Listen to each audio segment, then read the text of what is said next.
Hey guys, welcome to the Live Out Love podcast. I'm back today with another episode with my friend Barrett Campbell. Hey. I think it's so funny because I just started recording on video now. Yeah. So it's weird staring at myself while recording. But me and Barrett kind of randomly, so she has a podcast and I've been listening to it for a little bit, and she randomly was in one of my classes and I went up to her and I was like, hey, I listened to your podcast.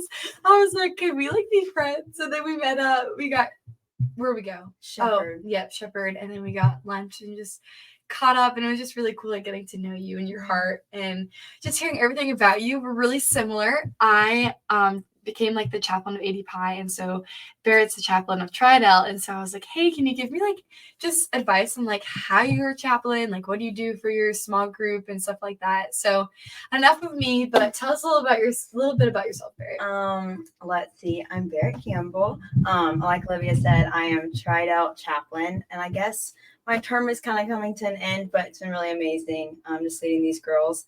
I'm a junior, but I'm graduating early in, I guess, next December. Yay. I know, which is so crazy. So I guess kind of senior. I haven't really figured it out. Mm-hmm. I'm PRTN major. Yeah, party right through. Yeah. And what else? I'm from Columbia, South Carolina. And I guess that's really it. Love the Lord. Yeah, no, that's awesome. I guess a little bit. Do you want to tell us a little bit about your podcast and kind of how you started that? Yes, totally forgot. So I have a podcast called Be Still Podcast, and I only have, I think, a good 4 episodes out. No, but they're so good. I'm learning a lot from Olivia because I haven't quite mastered it. Sweet. But have a Be Still podcast from Psalm 46, and it's with my friend Ainsley Minor. She's really awesome. She's my little partner in it. And we just talk about trusting the Lord in a relationship with Jesus. And we don't have a lot of patterns of when we do it, but go listen to it. Yeah, I'll link it below when I post this link of your podcast so everyone can listen. But Barrett's so wise in everything she talks about. What kind of made you want to start it? Because I feel we kind of started around the same time. Yeah, we did. But well, Ainsley and I would just hang out and sit and talk on different couches, and we were it looks like a podcast team. Remember, you used to someone's podcast, and it's 2 different couches and a little table, and we would sit and talk for hours and hours. And we both have had just a crazy life with the Lord this year, and we would just talk, and we were like, we need to put a microphone up, we need to have a podcast. And it was that random of let's do it. Let's just spread who Jesus is and just set up a camera. And so we started doing that, and it's been really fun. I love it. It was random and spontaneous, but hey, that's the best thing. That's what I keep telling her about. Whenever I record, I'm always so spontaneous in my questions and what I'm about to record. I literally don't edit any of this. I've probably said that before, but no, that's so cool because I feel I started mine literally March last year. Yeah. Was it yours around there? I think mine was April. Okay. It was after spring break. Okay. And I was like, what happened? Because I remember I was following you on Instagram and you posted. I was like, oh my gosh, this is so cool. Because I just thought you were the coolest person ever. That's what I thought of you. Oh my gosh. Y'all inspired me. Because I kept seeing so many Clemson girls doing podcasts. Mm-hmm. I was like, I never thought we could even do this at this age. And now it's why not? Yeah, and it's cool because the library, I don't know if any of you guys want to start up a podcast, but the library at Clemson, probably maybe at your campus if you don't go to Clemson, they have the free Adobe Center where you can go and they have all the podcast equipment. You just schedule a time and you can record an episode or anything. So that's what I started doing when I first started recording. And then I ended up getting my own equipment because I kind of wanted to take it with me. Yeah. And when school got out, I was like, I should still keep it up. Yeah. But so that's been really fun. What has probably been the best outcome of starting a podcast, do you think? Oh my gosh. Honestly, probably relationships from it. How you just went up to me and were like, hey, I'm taking your podcast. Yeah. And I think I've struggled a lot with, finding Christian community, which is crazy because Clemson has such a huge Christian community, but it's hard to kind of put yourself out there.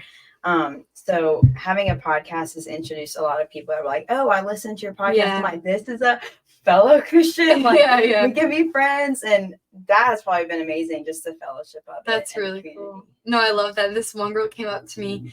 It was at chapter for my sorority, and she goes, you have that podcaster? I was like, yeah. He goes, I listened to it in the shower. And I was like, that's the biggest compliment ever. Like, just like to listen to it in the shower, or like to listen to it when you're just doing random things. And at first I get really weirded out of like, oh my gosh, people can listen to my voice. Like, do you ever feel like that? I'm always like, but then you're like, no, I started this for a reason. Like, I'm glad people are listening to it. And it's inspiring, like, seeing that other people are getting at it. Because I like say this a lot, but even if just one person gets something fruitful out of what I say, that's all that matters. It doesn't care about how many people are listening, how many followers I have on the Instagram. I think it just, I just want to inspire others, like kind of why you started it. Just inspire others to create their own podcast, or inspire others to just like literally live out love. I love it. I guess another question. I'm putting you on the spot right now, but for chaplain, what made you want to be chaplain? Wow. That is taking me back. I wanted it so bad, and this is so crazy because I never thought I would want like to be chaplain chair like before I gave my life to Jesus. It was just never anything I cared about. And I remember going to like 1 or 2 Bible studies when there was a different chaplain, and like I didn't think anything of it, and I was just like, I'm just going just to like check it off my list, right? Have a cute vlog of the day, because I didn't have a relationship with God. And right whenever I gave my life to Jesus, I had this like desire to like take it into my sorority and like show people like something changed in me, and y'all need to see it. Like, I want y'all to know who changed me. Like, it was just this hunger, and I saw it open up, and I was like, why not? Like, why not do this? And I applied, and it was like a whole like essay of like all the reasons why I wanted to do it. And I think I shocked some of the girls that were on like the council, the committee. They were like, Barrett? Like, I didn't think, because a lot of people didn't understand what had happened. Yeah. And they called me like, you seem like you really want it. And I just went all in. And I think I definitely shocked some people, and people were just really confused with how I got there. But man, the Lord works in crazy ways, and he, gave the opportunity to me, and I'm so grateful that I got the position. Yeah. So has it been a year you were serving? I think it's been a year. Okay. Like right now, it's like right at a year. That's so sad. I know. But it's just really cool, because I feel like you made such an amazing bond with the girls that you lead. Yeah. And it's just inspiring and I feel like you're so real. Like, I've heard other girls that have come to your Bible study, and they're like, she's just hits all the points, and she's not, like you said it too, you're not afraid to like talk about hard topics. And I feel like that's so hard, especially being in a sorority of just like people, like there's not a two-face, but you want to put on your best face for a lot of times. And it's like talking about your struggles, talking about things that you're not perfect with, but helping those girls like alongside of like something that you're trying to learn too, which is really inspiring.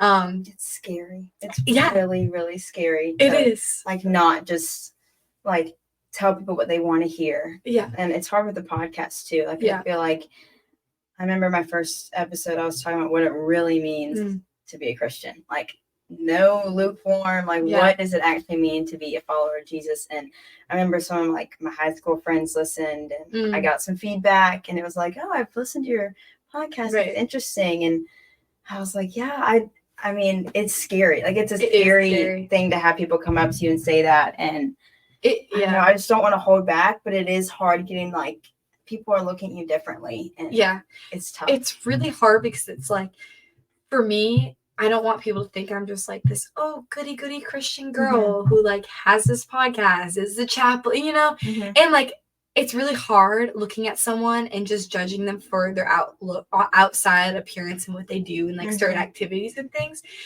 And that was really hard for me, because like for people that didn't really know, like when they look at my Instagram at Clemson 85, at Live I Love podcast, like that's literally what it says on my Instagram. And like, people are so quick to judge about certain things. Yeah. And so it's really hard to understand. Like, I just feel like I've gotten some backlash. I was talking about this in previous episodes of just like people kind of like looking at me differently, kind of like you said, just because they didn't want to like mess up around me or something. But like, I am not perfect. Like, I am struggling with the same exact sins, with the same exact problems as everyone else. I just believe like the Lord put this like voice in my life to just talk about him and like tell people like it is okay to have these problems. I mean, it's not okay, but like it's okay because everyone's struggling and nobody's perfect. And like I love how he placed that both of that desires in our heart to just like want to tell people about it, because like, you know, like we're everyday people too. It's not like we became perfect and we were like judging everyone. That's so like the biggest lie I feel like is like my friends or girls in my sorority or just anyone is like, oh, we can't like cuss around her, we can't do this around her, we can't.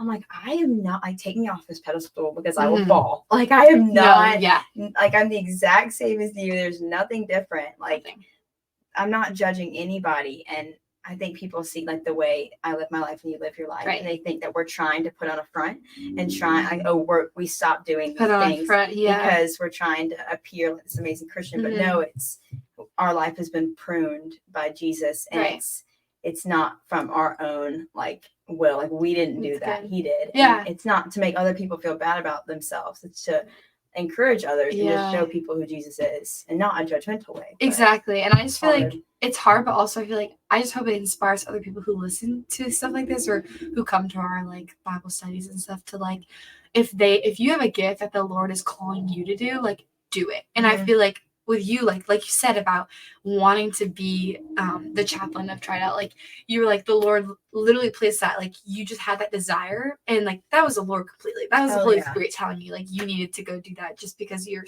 so wise, like, and you're on fire for Jesus, and you've been through all these like situations where now you're like, well, I'm on the other side of it. I want to share that. So like if you're listening and you just feel like you have this calling in your life, like just do it. Say yes to Him. It's going to be scary, but when you say yes, it's the coolest outcome of it. And I think for me, how I started the podcast was I literally just like one day I was like, I feel like I have a goal to like want to do a podcast. And I told, or I don't know who I told it to. Maybe it was my dad. I don't know, but I was like, I want to do a podcast like after school ends. I think that was when I was like planning it out. And I don't know who said it to me, but they're like, why don't you just do it now? And I'm like, true. Why not? You know, why not? So it's really inspiring to just see how much when you do feel like you have a calling on your life and you like step into that calling, like the Lord provides, and it's just so inspiring to see how much He just kind of like just opens those doors and like loves on you when you like say yes to Him and His truth and what He wants for your life. Sorry, I'm talking over you. It's so good. That's crazy. Like it just blows my mind that He's writing our story. And I think I get so caught up sometimes in what other people are thinking. Like, oh, I don't want to say yes to this because, like, what do people have to say about me? What if I'm like the Jesus freak that, you know, people who say? And then I'm like, am I really gonna like please like man over the Lord? Like, what lasts forever? The Lord. And I remember saying something in my first podcast of like, am I really going to behave a certain way and act a certain way just so people will like me for 4 years? When I graduate, I'm not going to see a lot of people again. And the people I do see are going to be like my true friends that actually support me. And so I'm not going to try to pretend like I don't love Jesus and like try to hide things. And I don't want to go shout His name over the rooftops because I'm trying to, you know, put up a front and hold back my faith so a group of people on a campus can like me. You know, I don't know. That's a strong opinion, and it's really hard to tell myself every morning, but it's hard. Good, especially, I guess now I'm going all over the place, but can you tell us a little about your testimony? Because I feel like that goes hand in hand with, especially like the people that have seen you before you like really gave your life to Jesus, and now you're like, you know, like this is who I am now, and that's bold and brave to step out. Like that's hard, but tell it all. I'll do a shortened version because man, it could take forever. Where do I start? Okay, I'll just be super raw with this. Be raw. So I guess I was a Christian my whole life and grew up going to church and doing all the things. I went to Gauntlet, and which is a New Spring little summer camp. I did Young Life. I did all the things. And I had a few encounters with the Lord growing up. I remember like praying to Him and saying like, if you're real, like send me something. But my life didn't look like I knew the Lord, even though I was going to church and occasionally reading my Bible. It didn't look like it. I didn't truly believe with my heart. And then I came to college, and I had taken my partying tendencies from high school with me to college, and I was just a mess. I was getting into all the bad things, boys, all that stuff. Like I did not know Jesus at all. And I thought I did, but I didn't. And I needed radical saving. And I got involved with a guy who struggled mentally, and there was just like drugs and all that stuff. It was just a really bad environment to be around, and it sent me into a really low point in my life, like really, really, really bad, where there was nothing I could do. There was no, drink that could fill my cup. There was no like substance. There was not a guy. There was not a friendship, a relationship. There was nothing that I was like is going to get me out of this hole. Like I've hit rock bottom and nothing's helping. And I just fell on my knees one night, just in absolute tears, because I couldn't do it anymore. Like I was just so tired of being disappointed and depressed, and called out to Jesus, because I was like, who else do I have to go to? And I cried out to him, and my life literally changed. Like, I don't know how to put it in any other words, but like my life from that moment completely changed. And of course I still, struggle with the consequences of my past life and my past sin, but I mean, a lot of the trauma is gone, which is a miracle. And like, I just had a peace that didn't make any sense with awesome. what I had gone through. And it was so weird. And everyone was like, what? Why is she like my content on social media changed? Like, it was so weird. And everyone was confused of like, what's going on? She's going crazy. Like, it didn't line up. And then, I mean, I've just been consistent throughout. People have seen like, no, she actually had a change. Like the Lord did a 180 in her heart. And that's just it. Like, it was a full-on miracle, which is crazy. I'm so blessed. I really like how you said it was a peace that you couldn't, what did you say? Peace that what? Doesn't make sense. Yeah, a peace that doesn't make sense. Because it's so true. Because like, how did you know, like, what was the feeling of like feeling that peace? Oh, that makes no sense. It was like a weight lifted off my shoulders. Like, I just had this moment of surrender of like, this is why I'm here. Like, I had this revelation. I remember sitting up one night and like in pure like joy and bliss of like, I get why I'm here on this earth. Like, I think a lot of people try to figure out, like, it's like that Billie Eilish song of like, what was I made for?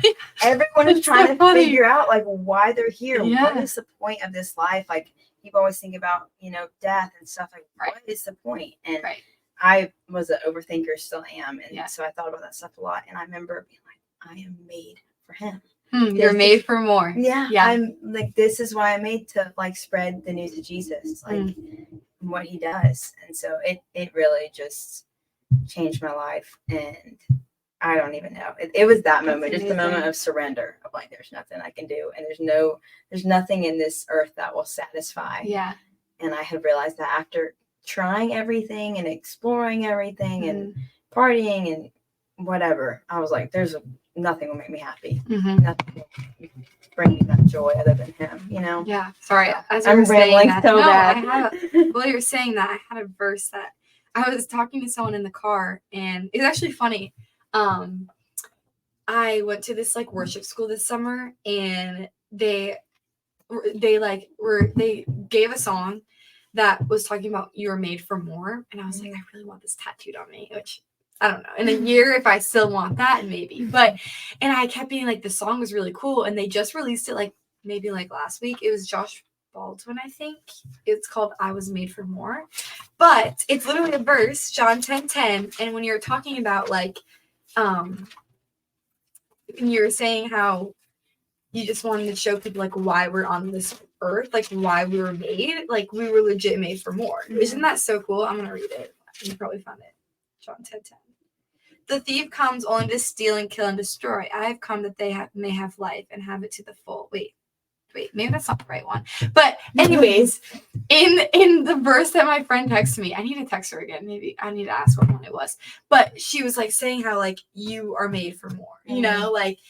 Like the Lord created you not just to have this life on the earth, but like to be here and to like fulfill its purpose. And how you said that, just like the piece of like no understanding of why you just have this peace in your life. I feel like it goes hand in hand with like once you line up how we talked about like with his calling for your life, like that's showing you like how much you're made for more than just like the worldly things. You're made for more than just like the boys and the partying and all that stuff. And so that was really cool. Dang, that's bothering me now. I need to find this verse. Maybe it's the end. I've come that they may have life and have it to the full. Which is true. Like, yeah. But, yeah, I think that's good. So good. Love that. Now it's going to bother me. I'm going to text her after this when we record this. But it was just really cool that she, like, said that to me. And I was like, that's so true. Mm-hmm. Like, that's literally, we were made for more. And I think some people use it in different contexts of, like, oh, you're made for more than that. Great. Like, you're made for more than that. Great. Mm-hmm. But I think he really just wants us to understand our purpose in life. And, like, it's to just glorify him. And he gives us these amazing gifts and, like, shows us how to fulfill that. Yeah. That's so exciting, though, that's just the way you talked about peace is just so inspiring to me because it's so true. Like, once you understand his peace, you just kind of, like, you're so content with only him. Mm-hmm. Like, it kind of reminds me of, like what you were saying with we are made for more. Like, being content with just him, like, understanding that all of the treasures on this earth and the money and the relationship and even a marriage, like, you're made for more than that. Like, you're not just made for, like, a happy family and to have a good job. Like, you're made for more, and he is more. Like, he is that treasure. He is the ultimate prize. And I have totally been, like, figuring that out the past few days. Like, I feel like I'm always reminded of that. And I feel like I go through seasons of forgetting that. And I get caught up in, like, just life and school and, you know, friendships and stuff. And I'm like, no, I'm here for him. Yeah. And I should be satisfied with only him. If everything in my life was wiped away and I'm homeless in the street with nobody, I'm content with the Lord only. You know? This life is not, it's not what we are living in. Like, wait, what's the saying of, like, this life is temporary. Sorry. Yeah. And it just goes to show, like, when you are living for him, you just have so much contentment of, like, knowing that this life is temporary because you know, like, the greater reward is in heaven. And I feel like that just changes your perspective on every day and how you're living for him. I was listening to the podcast. This is so, like, kind of in context what you're saying, but it was Sadie Robertson's one with Brandon Lake and his wife. I don't know if you listened to it. I love Brandon. Yeah, it just came out, so you should listen to it. It's really good. But Brandon Lake's wife was talking about how, like, your husband doesn't complete you. Yes. Like, he's your partner. This is what I'm literally, like, what the Lord's teaching me this season. Really? I love this because before we started recording, Barrett was like, I don't really know, like, what the Lord's teaching me right now. And I'm like, yes, you did. It was like, I'm in the middle of learning, and but it's so cool. Wow. And I feel like that was really hard for me because, like, going through different relationships, like, even friendships and boyfriends, and it just understands how, like, if, like, again with the whole partying thing and, like, going out, like, if you're going to those places for them to complete you, that's not living for Jesus at all. And, like, because none of that completes you. Like, your husband is not supposed to complete you. Like, your boyfriend not supposed to complete you. Your friendships, and not in, like, a bad exactly. And you could like, it was funny because she was talking about, I guess it was her mentor that was talking about this when she first had her one, like, it was, like, her first year of marriage with Brandon Lake, and she was like, yeah, like, honestly, like, if you're putting your husband higher than Jesus, like, that's a concerning because, like, he's not going to complete, like, you could have the most biblical relationship of your entire life, but if he's, like, above Jesus, like, that's not going to be fulfilling at all. And it was just really cool to hear because, like, I think a lot of people, like, tend to think, like, oh, if you say you're a Christian, do all the Christian things, then you're good, you're fulfilled, you're awesome. But, like, if you're putting all those things before actually having that legit relationship with the Lord and just being content in his presence, that other stuff you're thinking is completing you. Yeah. Like, it could be literally, like, doing the routine of opening your Bible and, like, spending time with him, checking it off. Like, that's not going to complete you because you're just doing it to just check it off. Like, you really just need to just spend time in the presence with the Lord and just understanding who he is, and that is going to complete you. Yeah. But tell me about what you've been learning about. Okay, so I'm, like, trying to, like, figure it out. Like, it hasn't clicked to my brain yet, and I want it to so badly because it's really hard in a relationship. But I listened to this Francis Chan sermon. Sup? Love Francis Chan. Maya, who was on the podcast a couple weeks ago, she told me to listen to one. Francis Chan is the best ever. I have a book, Crazy Love. It's really amazing. I think she talked about that. You're gonna have to. I need the first book I ever read, and what really, like, kickstarted my faith. Can you give it to me? Yes, okay, 100%. Keep talking. I'm looking up his name right now. So he really doesn't like. He's very real and very raw, and he sat up there with his wife, and he was like, "Oh, I like him," explaining how, you know, she doesn't satisfy him, doesn't complete him, right? And like she's an amazing wife, but like she's not his God, right? And that he's not her God, right? And I was like, that is so like it just clicked to my brain. I was like, wow, like Evan, my boyfriend, is not supposed to be my God. He's not supposed to be perfect. He's not supposed to do all the right things because he's not my rock. And is this him? No. Okay. But he was just saying that a lot of relationships, like there's the lie of like, oh, you know, if you have Jesus in your like relationship, you'll have a happy marriage, happy life. And he was like, I hear that a lot, and that's great. But he was like, it's not about just having Jesus in it.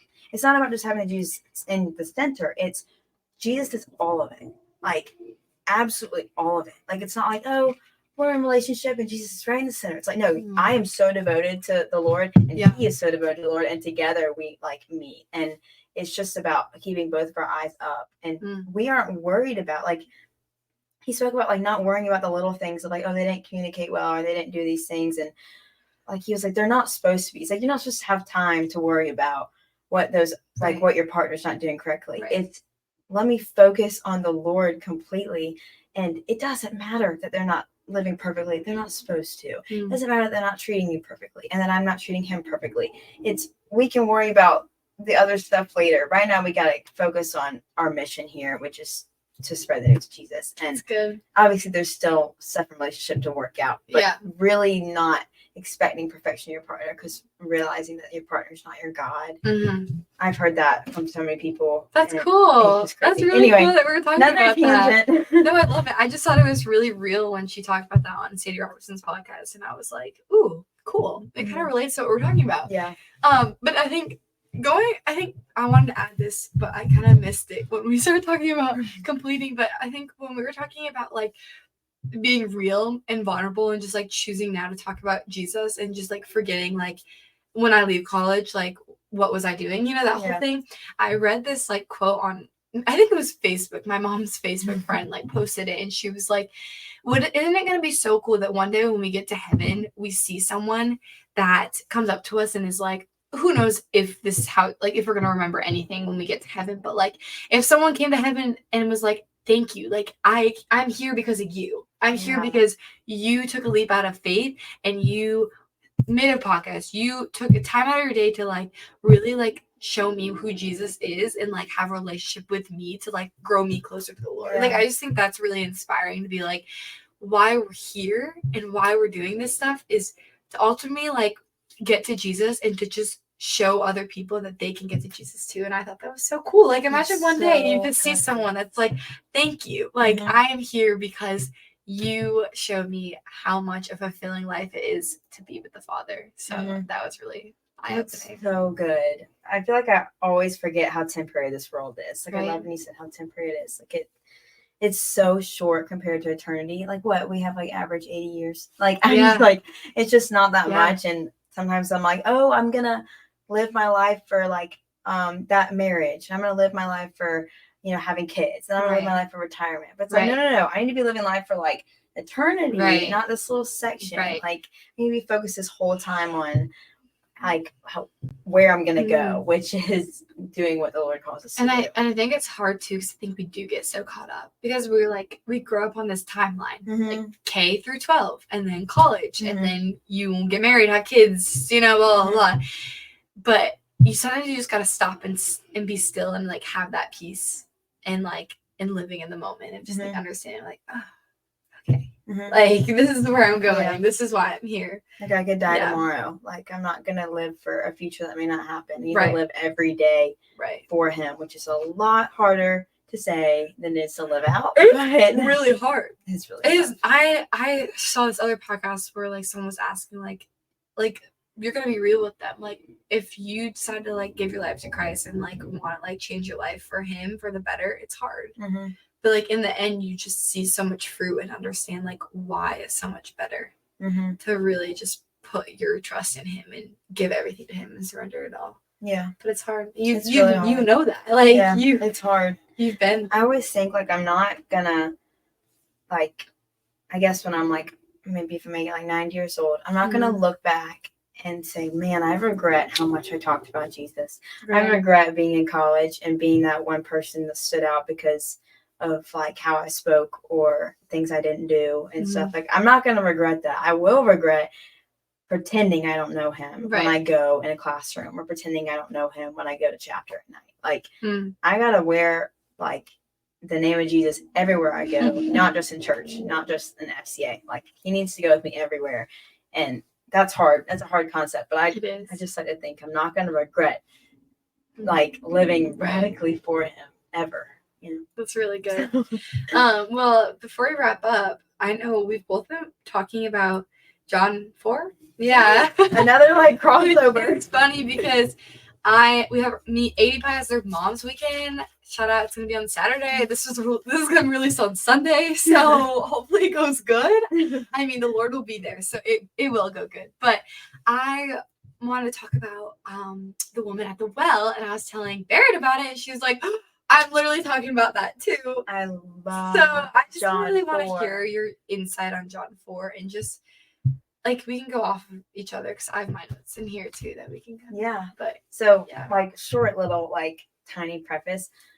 Right after I gave my life to Jesus last year, I went to an FCA, and Glenn Batson, who works at New Spring, they talked about John 4 that night, and I had just read John 4, and it, like, this is crazy. I fell on my knees because, like, I never fell on my knees, and I imagined, like, being at Jesus' feet, and then I went to FCA and talked about John 4 after I read it, and then Glenn turned around and he goes, this is so weird, and I don't know if this is, like, I don't know what to say about this, but he was like, I just felt like the Lord say that, like, you need to hear this message and that he's calling you. To you? Yeah. So to you. Yeah. He was like, he's calling you to, like, follow her in this message. Like, go tell everyone about him. Like, he, like, came up to you and said he came that. up to me and he was like, Barrett, like, I just felt like I need to tell you this. Like, that's amazing. He was like, I want you to go, like, right at the Lord's feet and listen to him and go tell everyone about him. And I was like, I literally just fell on my knees for him and was thinking about John 4 and, like, how I resonate a lot with her and her past and just, you know, everything. And I don't know. It was just crazy. So that's just a little preface. Yeah. Wow. It's just chill. Why it's my favorite. Like, it just, there's so many different. The Lord. That was literally the Lord right there.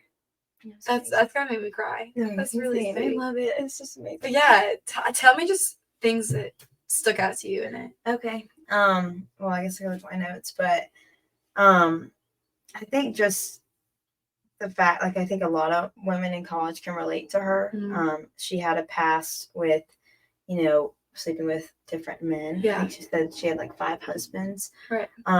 And she struggled with that and just a lot of sin.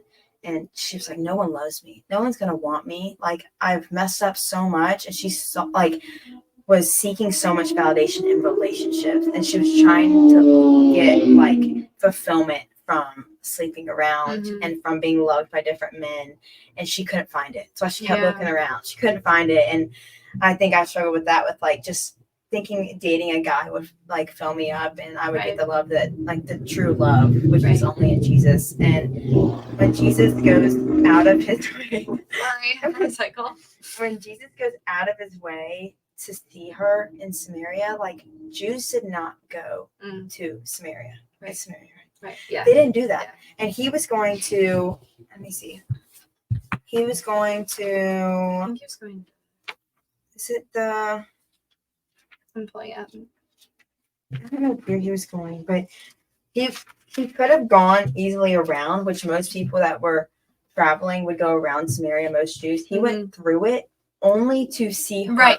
That's what stood out to me too. And I was like, how special are we? Like, he loves us that much. A woman that thinks she, like, is not capable of love and that she doesn't deserve it. And no one would go to the well with her. And she's just like, there's just so much context in this of she is just alone and lonely and full of sin. And she is just at rock bottom and finding fulfillment in other things. And Jesus goes all the way out of his way just to meet her because he loves her. And he doesn't see her for all of her mistakes. He sees her for just a daughter of Christ. And I was like, that is what he's doing in all of our lives. It's like how he leaves the 99 and goes for the one. Yeah. That was the one. So we are the one. Yeah. Like, that's really cool. It's so good. It's true love. Like, it's the only love that we'll ever experience that's absolutely perfect. And it's good. Completely unconditional. Like, he does not, like, it says he doesn't forget our sin, but he chooses to. Like, he doesn't see us for our sin, and so he chooses to forget our sin, even though he knows everything. Right. And that's incredible. It's the most sacrificial love. Because, like, he knows. Like, he died on the cross for that, but, like, he just wants to know your heart. Yeah. He just wants to know. She just wanted to know her for who she was. And I think that was special, too, for her as a woman, because she's had all these different guys and all these different pasts, and she probably felt so used in that moment of just like, no one loves me, like just distraught and like, why am I here? And then to see like literally the most perfect man on earth to just come to you and just be like I chose you, I'm here for you, like I love you, like that must I just want to like, I wish I could just interview her. I know. Like, I always like wonder that, just interviewing like the woman in the Bible, and I know there's like people that have talked about that, but like just understanding like her and just understanding how she felt in that moment. Like I would just, at first I feel like it'd be a fever dream, and then I'd be like what just happened, and then just cry. I'd probably keep crying and crying and crying, just being so overjoyed with that. That's so special. I love how she like whenever he's like, can you get me a drink? And she's like, why are you asking me for a drink? Literally. Like, she's like, why? Like, she's probably had so many like men that are like trying to talk to her because of her reputation. She's like, what? Like, I'm just here to get my water. I'm here by myself in the middle of the day. She couldn't go in the morning because the other women didn't want to go with her. And it clicks for her of like who he is. And she gets this like joy and just goes off and tells everyone who he is. Like, I just met a man. It's you. It's just no. Well, not everything, but like, you know, like that's what happens. Yeah. It's like we just want to tell like everybody about him, and I just love the click. Like that's exactly what it feels like. It's like it's you get it. You see like the gospel completely differently once it clicks in your brain. You're like, wow, like this man loves me, and this is the Son of God. It becomes personal, and that's what he wants it to be. He wants it to be personal. Yeah. All my notes are in my other Bible. I've been switching off. I have one like this. I really like it. It's okay. I can get it up later. But I had a point that I was gonna say, and I totally just forgot. Sorry, I probably rambled. No, it was good. I was thinking of something else, but I just think it's really cool how like.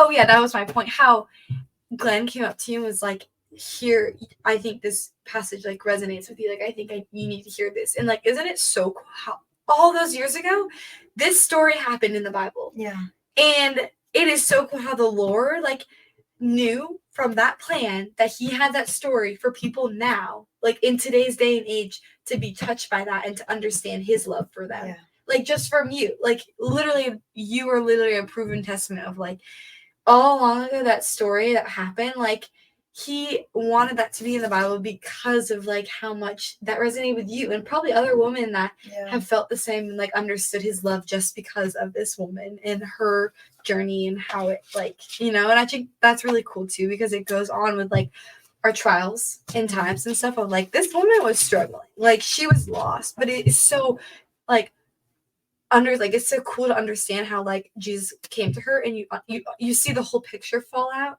And like if she didn't have those like struggles and like things in her life, then she wouldn't have this amazing beautiful story written right here if she didn't go through those challenges. And I think it's so cool to like relate to us of like we're gonna have those challenges, but in the end like the Lord's gonna like fulfill that and overturn that. And like it is so cool to now tell about that story, like your testimony, how we get to talk about our struggles and how like the Lord literally just like changed everything because of our hard things.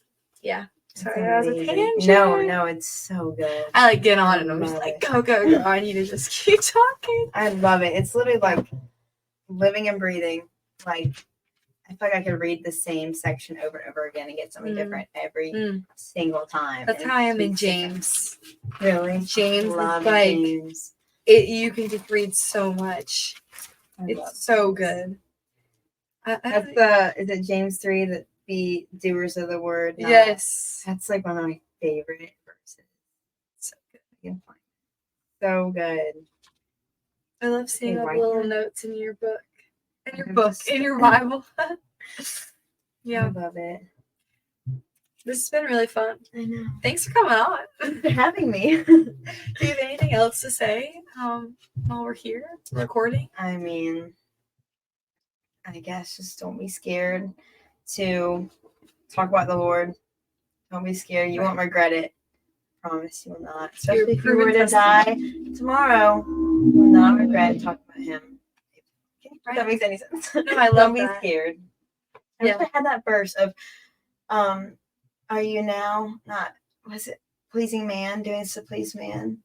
And not. What are we talking about? That's like totally sitting in my mind right now. It's like reminding people of that. Yeah. Don't do things to please man. Yeah. Only to please the Lord. Please the Lord. Mm-hmm. Because in the end, man is sand. Mm-hmm. The Lord's foundation. Mm-hmm. You know? Yeah. And who's the final judge? Jesus. Well, thank you so much for coming on, Barrett. Before we leave, I'm going to close out in prayer, if that's okay. Yeah. Are you sure you don't have anything else to say? I mean, should I? No, you're good. We were so on the spot with this, but I'm going to be coming on Barrett's podcast. Woo! Oh, I just said that. That's okay.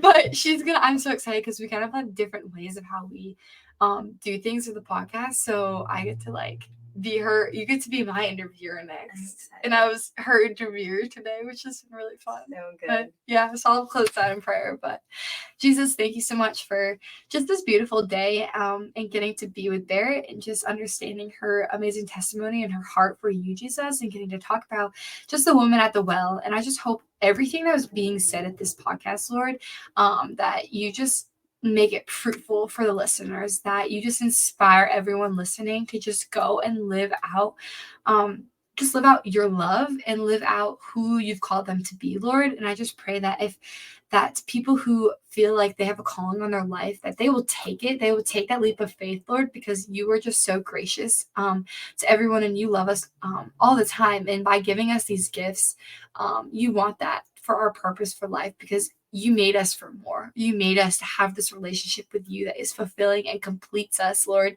And thank you so much for Barrett and just her heart and just everything we have to talk about. And I'm so excited for this new friendship. And thank you for this podcast, Lord. And I can't wait to be on Barrett's episode.